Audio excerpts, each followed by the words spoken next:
This video has been brought to you by the Landscape Certified Contractors Association. Due to the membership support, we're able to bring content to each and every one of you. If you have a topic or a product you'd like us to review, or if you want to become a member, visit www.irrigatortech.com and hope to hear from you soon. Enjoy the video.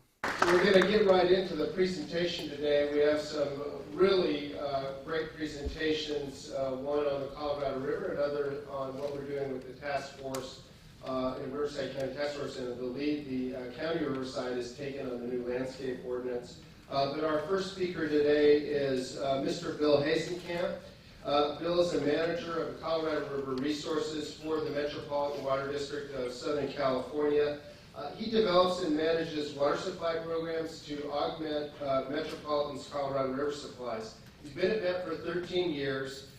He's very involved in the issues surrounding the Colorado River. He's negotiated water transfer agreements with irrigation districts, exchange agreements with other agencies. He's looked at funding for new water supply projects, which is really essentially more than doubled Metropolitan Water District's water supply since 2003. And he's also one of California's representatives on the Colorado River Salinity Control Forum. I will say that from my personal perspective, hearing Bill speak, I'm sure you'll agree, I think he is probably one of the preeminent experts in the United States on the Colorado River. And don't laugh, you're being very humble. He really is. He is very knowledgeable not only of the political dynamics of the river, but also all the various agreements between all the states, the dynamics between the states, water supply. He is really encyclopedic in his knowledge of the Colorado River. So we're very blessed to have Bill in Southern California and also to have him as our speaker today. Bill also has some great hobbies. He does long distance bicycle touring, which led him on a 3-month bicycle ride across the United States. So that's what he does in his spare time. But we're pleased to have you here today, Bill. So please help me welcome Bill Hasencamp.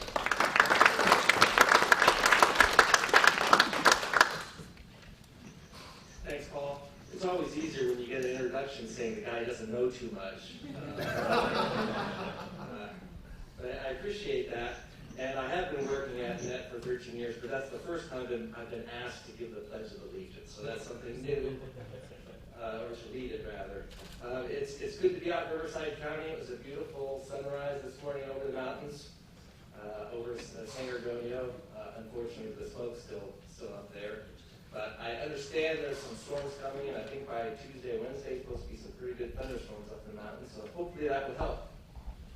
So a little bit about my agency first. I'm sure you're well aware of it, but just as a reminder, we are the regional water wholesaler to 26 member agencies, our 26 customers. 1 in 2 Californians live in this little strip of land from Ventura County in the north, Riverside County in the east, and San Diego County in the south. Now, the story of California is the story of moving water around from where it's generated to where it's needed. Originally, when Los Angeles was just forming, they relied on water from the Los Angeles River. But quickly, by the end of the 1800s, it became apparent there wasn't enough water in the LA River to meet the city of Los Angeles' growing demands. So William Mulholland and the Department of Water and Power, I think it was called the Department of Light or something back in the 1900s, built the Los Angeles Aqueduct from the Owens Valley down to the city of LA. They thought at the time they had enough water for 50 years of growth. Not long after Los Angeles, the Hetch Hetchy Aqueduct was built, bringing water in from Yosemite National Park to the city of San Francisco and the San Francisco Peninsula. That was a very controversial project because it was building a dam in a national park. But what helped get that project across the line was the San Francisco earthquake and the fires associated with the earthquake. And San Francisco said, we need a new supply of water now, and that helped Congress pass the Raker Act, which approved the Hetch Hetchy project. Not long after that, the East Bay Municipal Utilities District built McKelvey River Aqueduct to the cities of Oakland and Walnut Creek in the East Bay. Up until that point in our development, it was all the retail agencies going out and getting their own water supplies from a long distance away. But as projects got bigger and more expensive, the retail agencies could no longer afford to do that on their own. In the 1940s, the Bureau of Reclamation came and built the All-American Canal and Coachella Canal projects, which provided water supply to the Imperial Valley and the Coachella Valley. 1928, the Metropolitan Water District was formed. Initially 13 cities, of course, grew to 26 member agencies. The first water was delivered into Southern California in 1941. Also around that time frame, the Central Valley Project was built. Shasta Dam in the north provided water to the northern and central Valley. First water went to Contra Costa Water District through the Contra Costa Canal in the East Bay. And then finally, with the approval of the Burns-Porter Act, the largest water project in the nation was approved. The California State Water Project, moving 4 million acre-feet of water from Lake Oroville through the Delta and on to the Bay Area, Central Coast, and here in Southern California. Metropolitan Water District buys half of the water from the State Water Project every year. So if you look strictly at our supplies here in Southern California, we have the Los Angeles Aqueduct by the City of Los Angeles. We have the Colorado River Aqueduct and the State Water Project. All of those supplies have been cut back because of regulatory actions over the last few decades.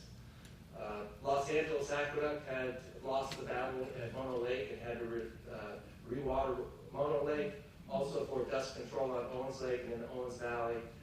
Today they get less than half of their water supply on average from the LA Aqueduct than they got 30 years ago.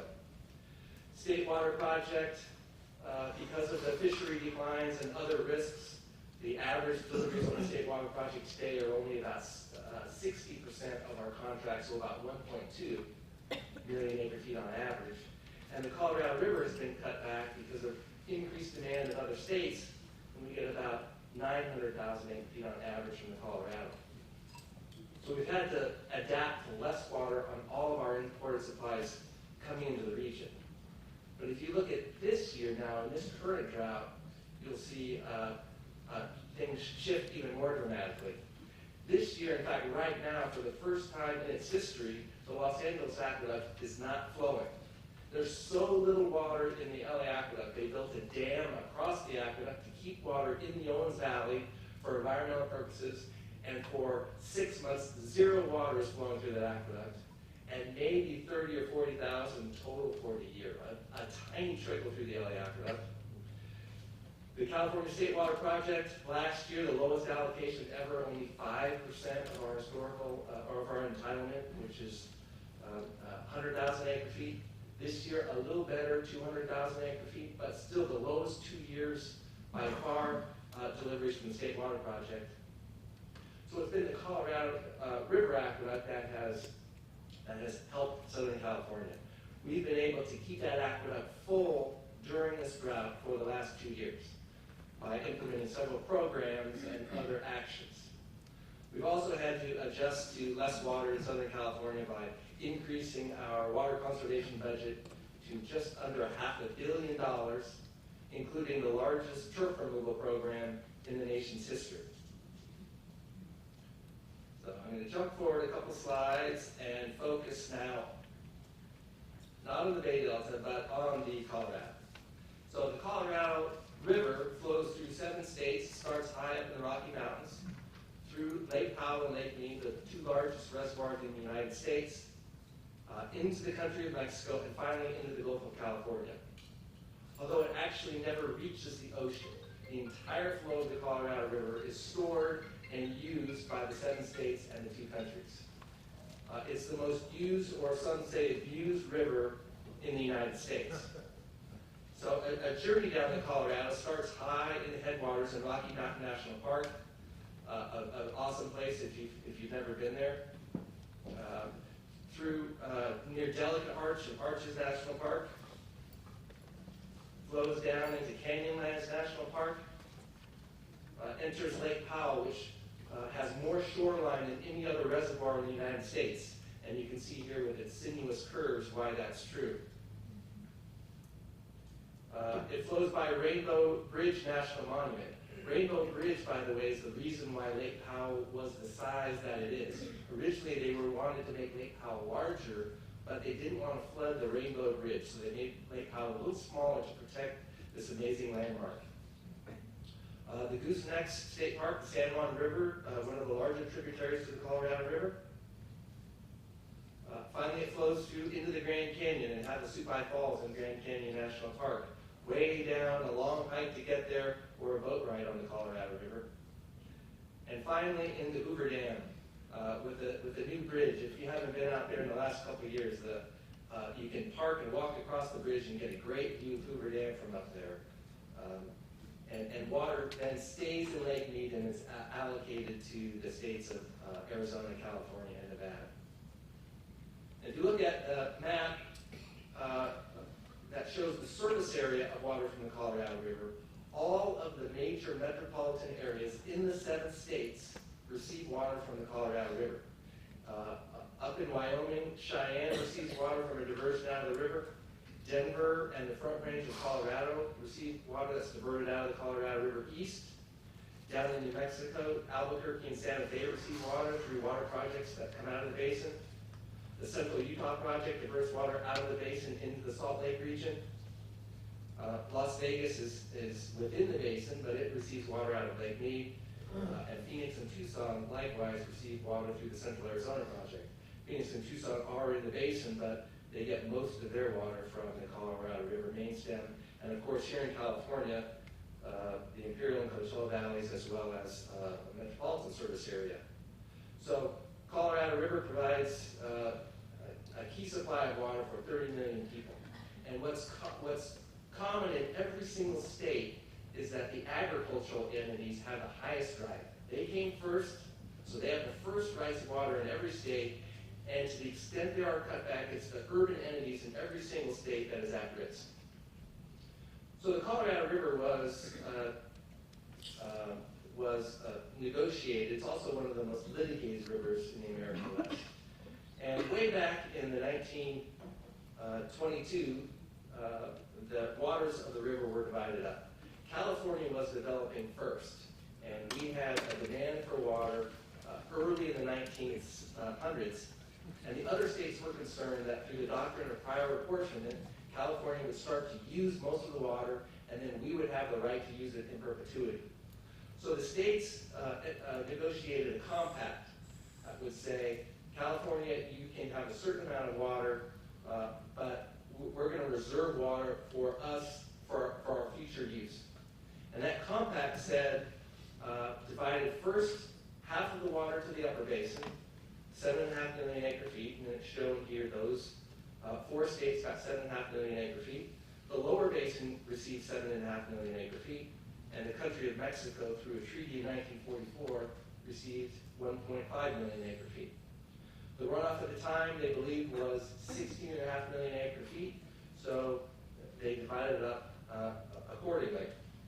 There was also a requirement in the compact that said the upper basin must deliver 75 million acre feet over a 10-year period to the lower basin. So not only were they had 2 restrictions in the upper basin, they could only use 7.5 million acre feet a year, and they had to deliver on average 7.5 million acre feet to the lower basin. Within the lower basin, California's share was 4.4. Nevada's share only 300,000 acre feet. At the time, there was no agricultural demand in the state of Nevada, and the Nevada negotiator thought, 300,000 acre feet, how can we possibly need more than that in this little desert area in Nevada? And Arizona received 2.8 million acre feet. What's interesting is that these allocations and rivers on the rules on the river were negotiated in the 1920s, 30s, and 40s, and really they had no practical impact for generations. These rules that they fought and litigated over, there was plenty of water, so the rules were for when there eventually was not enough water.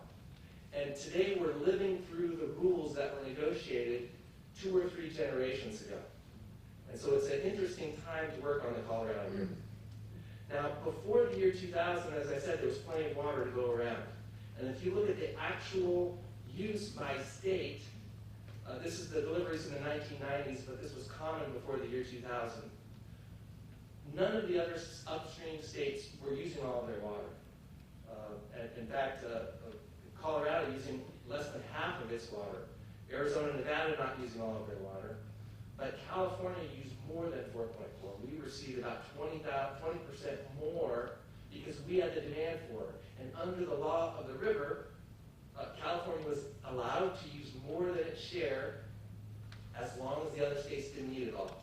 So we benefited from the 1950s all the way to the year 2002 with this bounty of water that was available to us.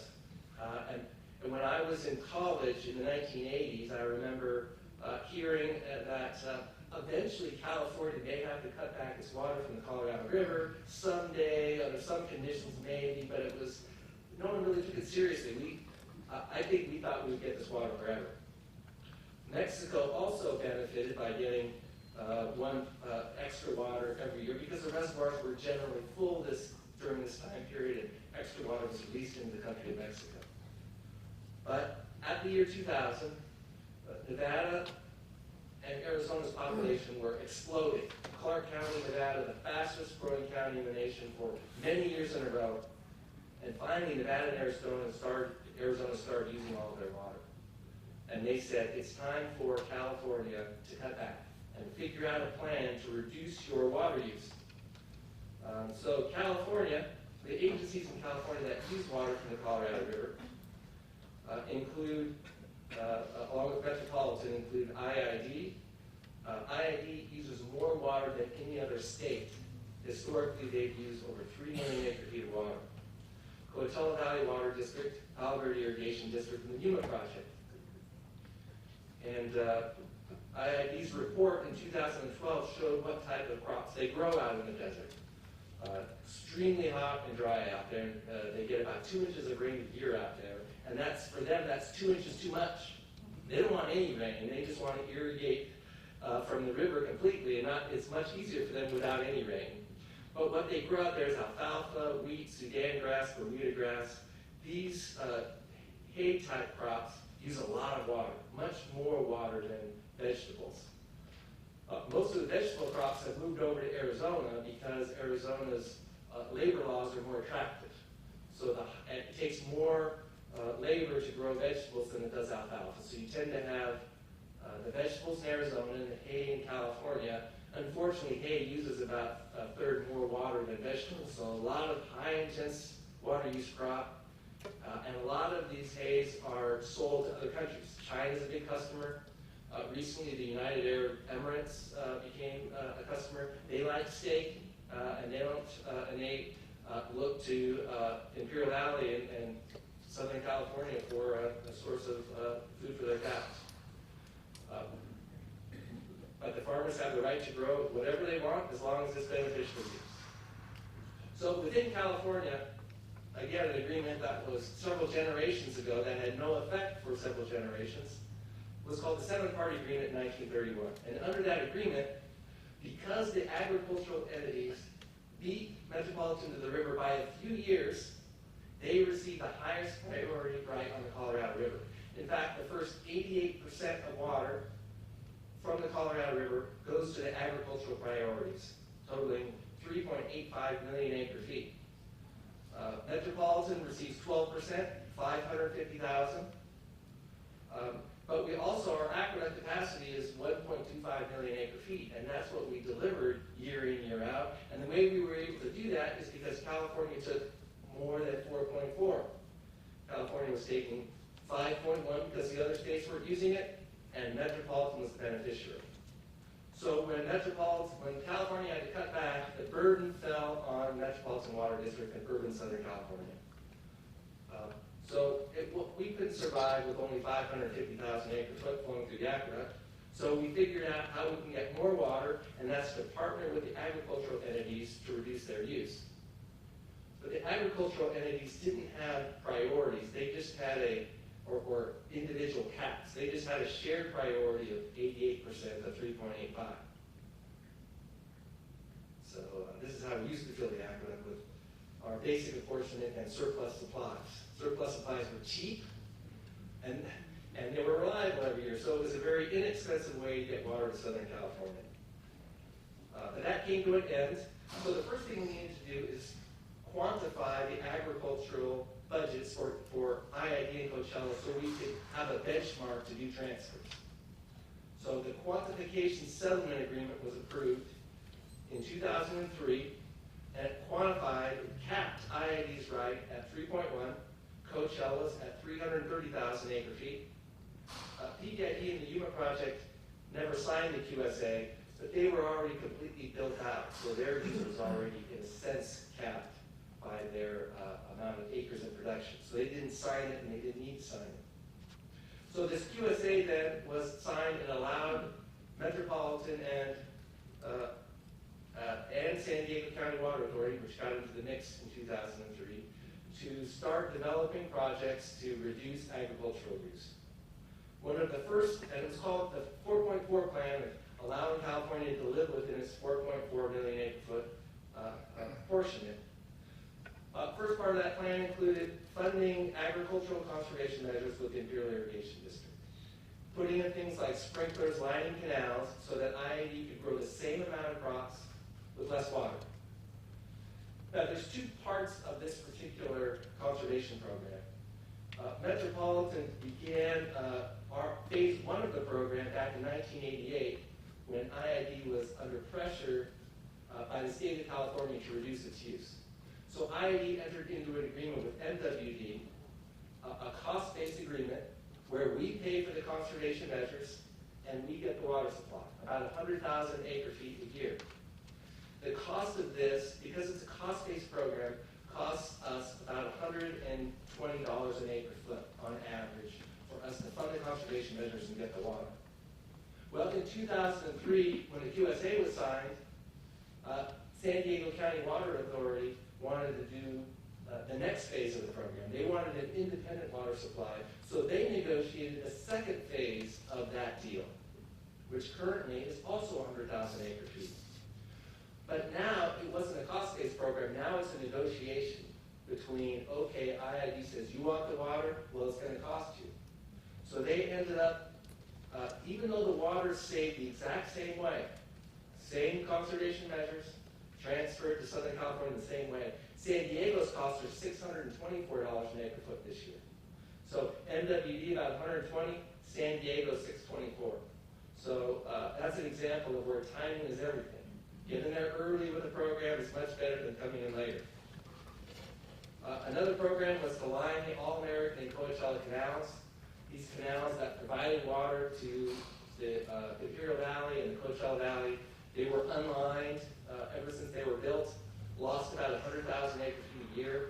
Those canals were lined about 7 or 8 years ago, saves about 100,000 acre-feet a year and was transferred to Southern California. Then we reached an agreement with Palo Verde Irrigation District farmers to not grow crops.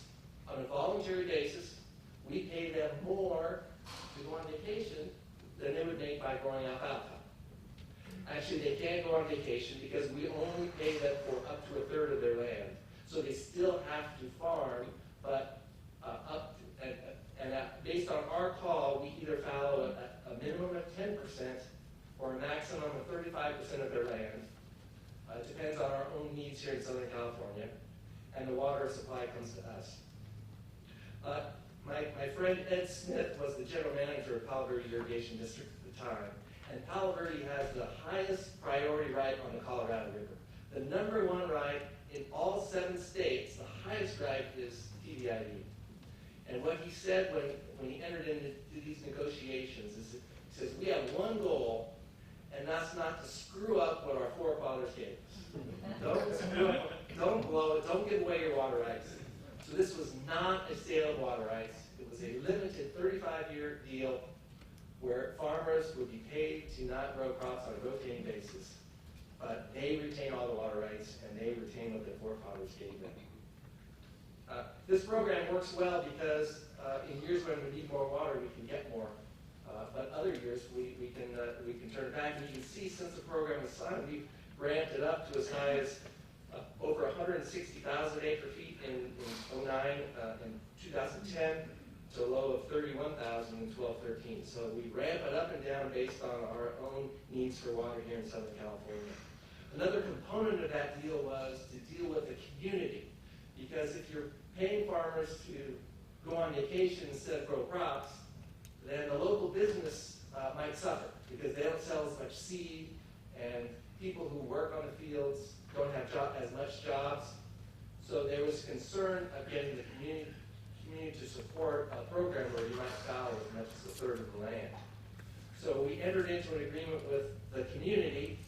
We provided $6 million in 2005 so that the community could decide how they spend that money. It's managed by a volunteer board, a retiree from the school district, someone who works at the sheriff's department, a stay-home parent can participate on this board and decide how it can be spent. We have no say in how it's spent as long as it's for nonprofit reasons. To date, about half of the funds have been distributed through grants and loans, small business development, job retraining programs. So both the irrigation district and MWD are on the board, but we do not vote, as I said. And we last year did an economic study to say how is this program working over the first 10 years. And the independent study concluded that, yes, so far, the funds from this program have offset the impacts of the job losses associated with fallow. So it's 10 years into this experiment. We're learning as we go along. Many other states are looking at the Palo Verde program as an example of how to sustainably partner between agricultural and urban entities in a way that meets both areas' needs. We also have an innovative agreement with the state of Nevada. Nevada's use has dropped over the past decade. As I said earlier, their use was growing. It was the fastest growing region in the country. In 2008, they became the hardest hit area because of the recession, and their use dropped. At the same time, they were implementing conservation measures. They were the founders of turf removal programs, so they were implementing conservation at the same time their economy crashed. So they had extra water, but they didn't have storage rights for that water. So they reached, because they didn't have a Diamond Valley Lake, or they didn't have a place to store the water. So they reached an agreement with us that they would deliver water to us now when we need the water in years like this, and then later when their use picks up and they grow again, we'll return to them in the future year. It's a 3-to-2 exchange, an unbalanced exchange, so we benefit by getting, for every 3 acre-foot they give to us, we return 2 acre-feet to them. And they said they probably won't need it for probably 20 or 30 years based on the current studies, but of course that could change. In 2007, we reached an agreement that we could store water in Lake Mead. This was a huge benefit to us because the rules on the Colorado River every year are use it or lose it. So you divert what's available to you, and if you don't, that's it. You can't carry it over. It goes to somebody else to use. So we reached an agreement that's called the ICS program. I think it stands for Intentionally Confusing Situation, but it's actually Intentionally Created Surplus. That's an Arizona term because it meets some of their legal needs. So their attorneys came up with it, so we call it ICS, but it's really a storage program in Lake Mead where we could store up to 1.5 million acre-feet in the space left in Lake Mead. Lake Mead is down about less than half full, and it's not likely to fill up for years or even decades, so we're using that unused space to store water. And the beauty of this is that we gave 1.5 million acre-foot of storage at no cost. It was the Secretary of the Interior that signed the decision, and we could store water at no cost. Diamond Valley Lake cost us $2 billion. Double that storage in Lake Mead cost us nothing, and no environmental impacts. And while the water's being stored, you actually increase power generation because there's more water behind the dam. And we began storing water in 2006. We peaked in 2012 at 580,000 acre-feet. That's about 6 feet of water in Lake Mead. This much water in Lake Mead was our name on it in 2012. Because of the drought, we've been taking it back out down here in Southern California. So if we look at 2014 then, we put all those pieces together. So 2014, we had the lowest supplies ever for Northern California. And we looked to the Colorado River Aqueduct to meet some of that void. So we had our basic apportionment, we had our IID, MWD program, we had the IID transfer with San Diego County, we have the canal lining programs from the All-American and Coachella Canal, we have our PVID fallowing program, a very small program that I won't get into. We have our Southern Nevada storage program, and we have ICS, so taking our storm water out of Lake Mead. So all of those pieces allowed us to bring in essentially a full Colorado River aqueduct last year, almost 1.2 million acre feet, more than double our basic apportionment of 550,000 acre feet. And you didn't hear a lot about, the focus was not on how the Colorado really saved us last year. We had enough Colorado River water that we could move it over to the west side of our system in places that never received Colorado River water, places like Las Virgenes and other places in the West San Fernando Valley. We were able to move water because we had the extra water here. So a little bit about the drought, and I will skip over this. We've heard a lot about the drought. You'll hear more about it, but we are here in California, or Metropolitan, we are taking water out of reserves. In 2012, we had more water stored than we had in our organization's history, 2.7 million acre feet of dry year storage on top of about 600,000 acre feet of emergency storage. And we've been pulling that out. We started this year at 1.2 million acre feet, and with another dry year, we know we're going to tap into that further. In April, our board voted to a level 3 allocation plan with a mandate of 15% reduction in deliveries to our member agencies to try to slow the decline of the storage. When we get below 1 million acre feet, we start to feel a little nervous. We were there in 2009, and we asked for a 10% reduction, and now we've asked for a 15% reduction. That reduction will kick in July 1st, and it will be in place for 12 months. So if we look at what is our Colorado River supplies available to us this year, so far we've still been pumping a full Colorado River aqueduct day after day to bring the water here to Southern California. But we don't have enough water stored in Lake Mead to get a full aqueduct this year. So we have the building blocks here, as we have in the past, but to get a full aqueduct, we have this last little piece on top, potential new exchanges.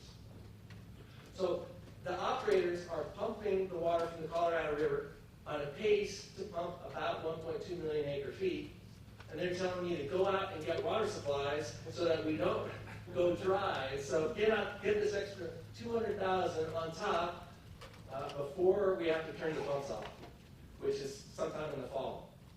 So we are prepared to go to our board with a couple new deals that are in the works. I think the good news on the Colorado is we have good cooperative relationships with other entities. So in August, we are planning to take an agreement with our board where Imperial Irrigation District will store up to 50,000 acre feet with us this year and provide it with us for maybe 5 or more years before we return it, basically once we're out of our drought. And also new agreements with Southern Nevada Water Authority and the Central Arizona Project, other states that are willing to help us in this time of desperation, or potentially a time of desperation if it's dry again, to help get us a full aqueduct. So we don't have it right now, but that's the goal, that by the end of this year, again, we will have a full aqueduct, and hopefully we'll get some rain, and El Nino will bail us out this upcoming winter. Another dry year will make it really challenging for us all here next year. So the Colorado itself, of course, has been in a long-term drought. Out of the last 15 years, only 3 years have been above average. And Lake Mead has been dropping. So in 2000, Lake Mead was essentially full, over 22 million acre feet of storage. And there are operating rules in Lake Mead that say If Lake Mead is more than 2/3 full, the yellow line, surplus water is available, and Metropolitan gets extra water above our basic apportionment. That hasn't happened, of course, since 2002. If Lake Mead is less than 1/3 full, a shortage is declared. We've never had a shortage, but we are getting close to a first ever shortage declaration. In fact, as of today, in fact, 2 days ago, we finally went below that red line. But a shortage isn't declared until the end of the year. So it doesn't matter if we drop below it, it's where we end the year. And I think the current forecast is that we drop below and come back out by the end of the year. But we'll have to wait and see how that turns out. Now, so we've been operating in this middle third for about 13 years. Now, if there's a shortage, what happens? Well, because of when the Central Arizona project wanted to build the CAP, they didn't have the money to build it themselves. So, unlike Metropolitan, they didn't fund the Central Arizona project themselves. They needed the Bureau of Reclamation to fund it.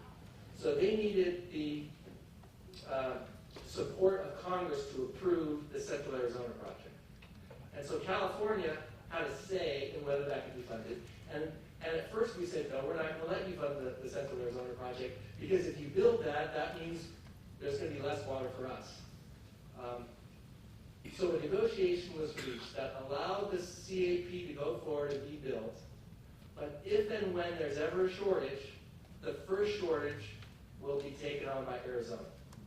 So the first cutbacks are to Arizona, as well as any other use after 1964. That was the key date. So any development after 64 is cut back when there's a shortage. So any use is the Central Arizona project and the Southern Nevada Water Authority. Both are junior in priority to California. So a first cutback would impact them. But it would also impact us here in California, because we do transfers with those states. We do an exchange with Southern Nevada and potentially with CAP. If we're in a shortage, we won't be able to do those exchanges like we've done in the past. So it would affect us. So it's something we're watching very closely. And a lot of press has been on this lowest ever level in Lake Mead. Now the problem with the Colorado Basin isn't just that we've been in a drought. The problem is that when they negotiated the compact, they only had 17 years of data. In 1922, they decided we'll give 15 to the upper basin, 15 to the lower basin, and we'll reserve 1.5 million acre-feet for Mexico. And that's because the average runoff in that 17-year period was 16.5. But now we have 103 years of data. We know the runoff is closer to 15 million acre-feet. So there's not enough water to meet all of the demands. It's an unsustainable system on the Colorado. And as the Central Arizona, borrowing the next slide, likes to point out, is Lake Mead will go down because demands are higher than supplies. There might be an occasional wet year to reset things, but generally what they call a structural deficit, there is a built-in problem on the Colorado River that there just isn't enough water to meet the current demands, let alone population growth in the future.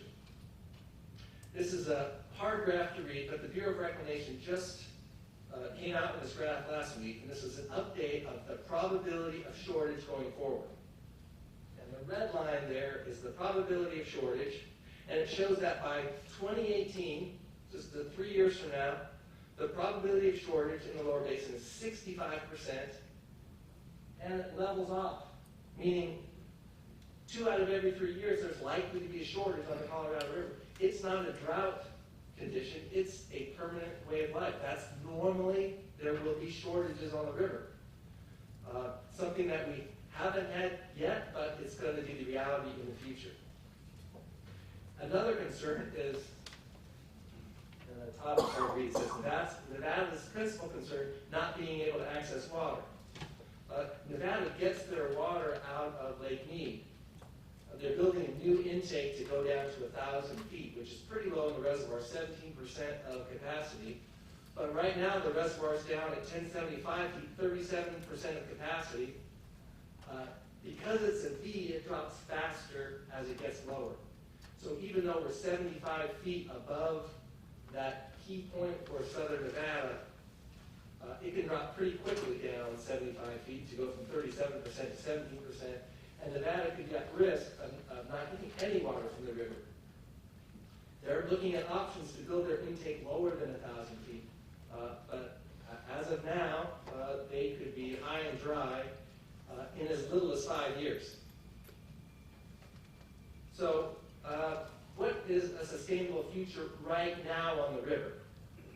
Under the existing rules, this is what I showed before the apportionments, but under the existing supply and demand, this is a sustainable future on the river. All the other 6 states have a supply less than their allocation. Mexico, because of a treaty, also gets shortages. And California, because it's a high priority, doesn't get shortage. So this makes us not popular with the other states, to say the least. The other 6 states are saying, wait a minute, this wasn't the deal that we envisioned back in 1922.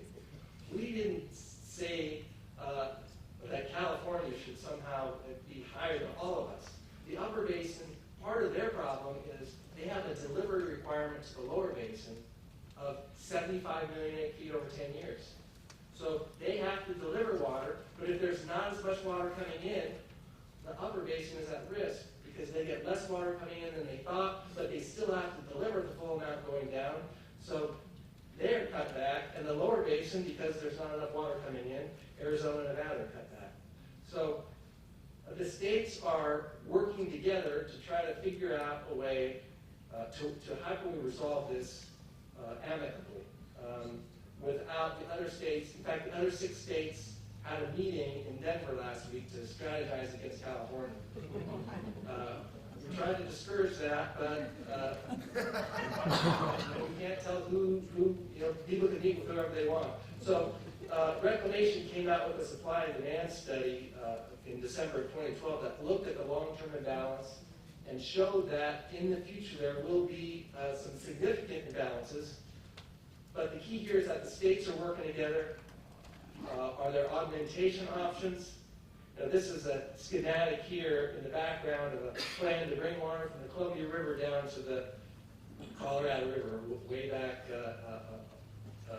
in the 1940s and 50s. But the states are trying to figure out, and so we're at a turning point, I think, on the Colorado River in the next 3, 4, 5 years. As we go into shortage, as the reservoirs continue to drop, the states are going to figure out a way on a new agreement that might dictate how the Colorado River is managed over the next several decades. I don't know what that agreement's going to look like, but we're at the table. Most of the time we have 7 state meetings, and look at the country of Mexico. So it's going to be an interesting time on the Colorado River, and perhaps if I give a presentation in a few years to you, we will have a whole new set of agreements on how the river is going to be managed going forward. One last topic I wanted to touch on was one agreement that is also very important to us here in California, and it's the uncertain future of the Salton Sea. The Salton Sea was formed in 1905 when the diversion ditch flooded out of the Colorado River, flooded out of a diversion ditch into the formerly dry Salton Sink in 1905, and it's been sustained by agricultural drainage from the Imperial Irrigation District ever since. It used to be about as salty as the ocean for much of the last century, and ocean fish and other sport fish were planted in the sea. People went out there to recreate. It was an important stopover in the Pacific Flyway for birds to stop and eat the fish. And it made up the lost habitat that we lost on the coast. As coastal California developed, some of those marine species moved inland to the Salton Sea. But the problem with the sea is that there's no natural outlet. So water that has with a little bit of salt flows into the sea, and fresh, pure water evaporates. So every year it becomes about 1% saltier. And now it's up to about 50% saltier than the ocean. and most of the fish have died. There's only one species left, tilapia, and it's soon likely to be eradicated from the lake.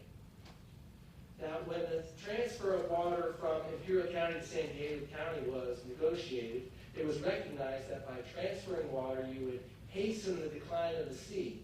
Because if you fund agricultural improvements within Imperial Irrigation District and transfer that water, there's less water going into the sea. So a deal was reached that IID would deliver 800,000 acre-feet of what they call mitigation water to the Salton Sea for 15 years for the state to come up with a solution.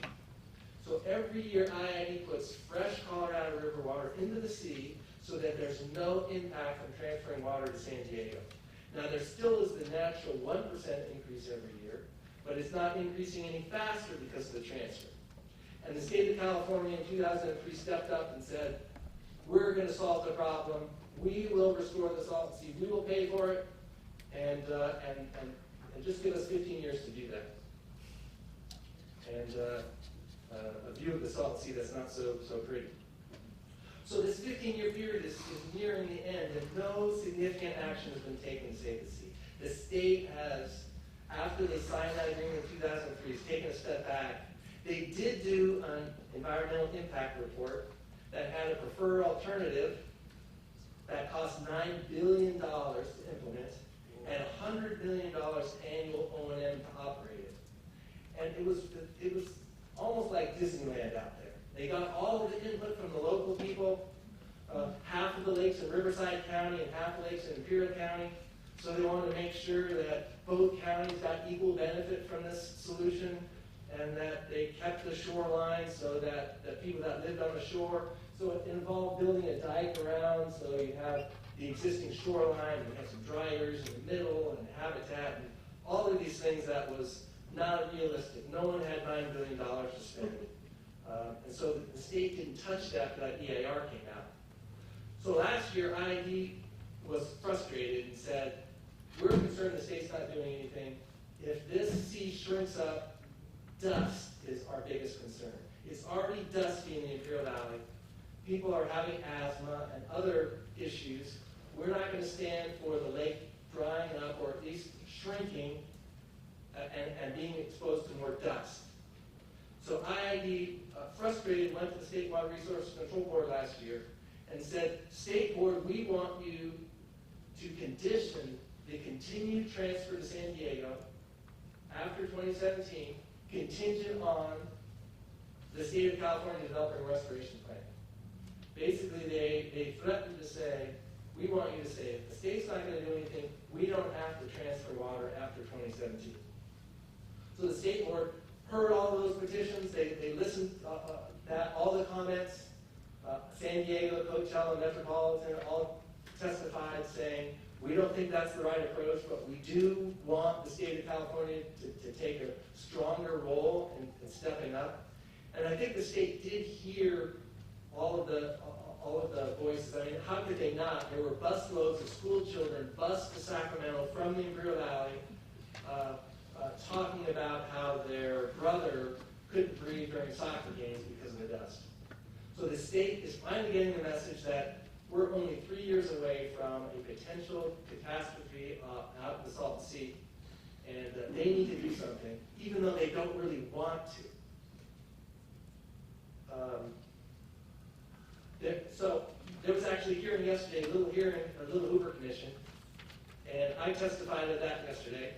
And one of the things that I testified was that there was a provision in the Fish and Game Code back in 2003 that provided a funding mechanism for to help generate funding for the Salton Sea.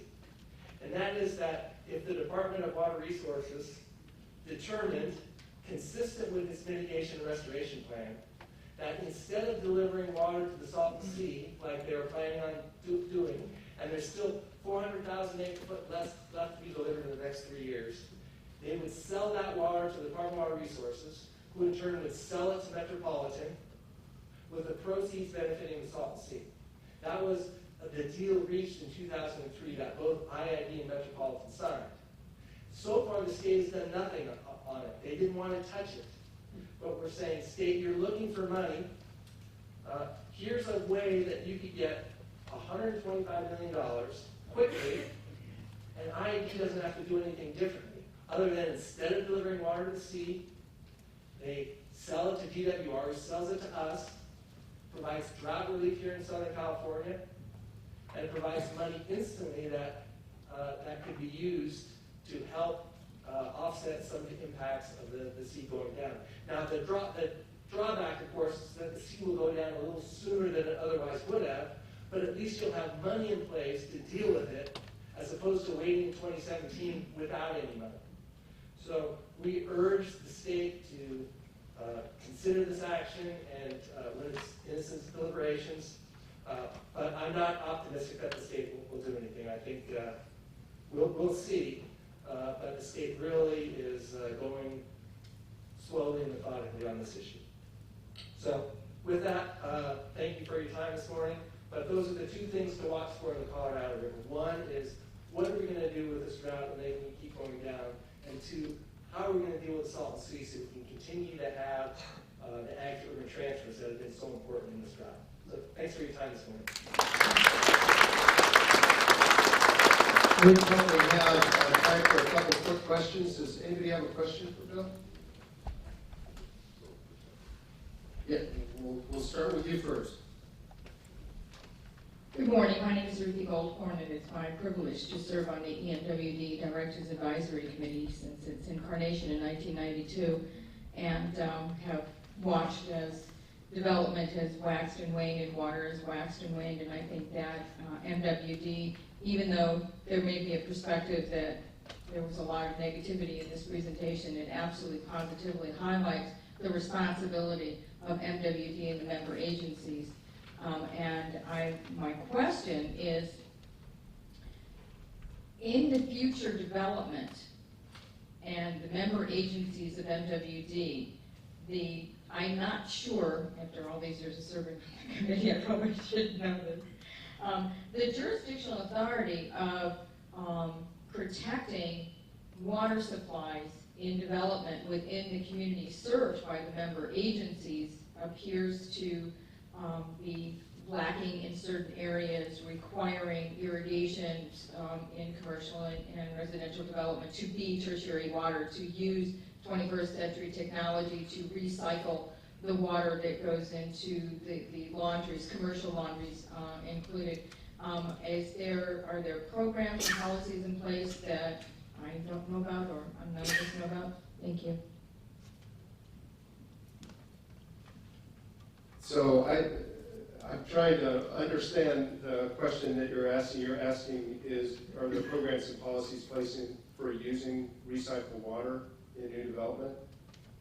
For the member agencies working with the communities within their member agencies to help direct development utilizing water conservation opportunities and tertiary water and elevating the status of tertiary water. Sure.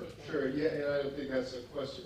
That's a question for you. That's a question for me. Yes, there are, the member agencies in this area, Western, Eastern, as well as the other retail agencies, Metropolitan Water District, Lake Emmett, and others. To the extent there is recycled water available, we put that recycled water in the new communities. We work with the development and the jurisdictions on incorporating those into the new community and the land developers as well. So there is a fairly programmatic approach for doing that. And also, as we'll hear from our next speaker later on, there's a discussion of new landscaping standards that will be incorporated that not necessarily invoke the use of just recycled water, but also less use of potable water. So there are other questions for Bill on Colorado River issues? Yes? Yeah, Bill, very informative talk.